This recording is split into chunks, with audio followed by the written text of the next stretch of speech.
Sa isang eksklusibong panayam, inihayag ni Coco Martin ang kanyang desisyon na tapusin ang hit primetime series na FPJ Batang Quiapo.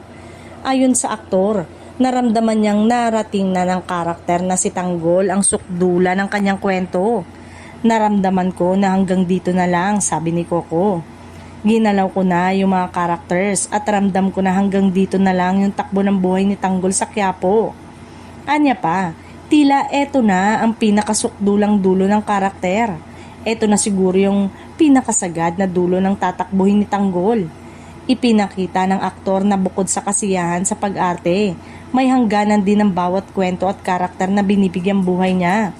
Bagamat marami ang sabik pa sa mga susunod na eksena, malinaw sa desisyon ni Coco na panahon na para tapusin ang serye.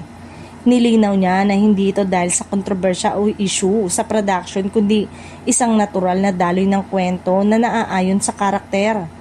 Ayon sa mga malapit sa production, matagal nang pinag-uusapan ng posibilidad na pagtatapos ng serye at ipinapakita sa mga nakaraang eksena ang paghahanda para sa finale na magbibigay ng satisfying closure para sa mga manonood.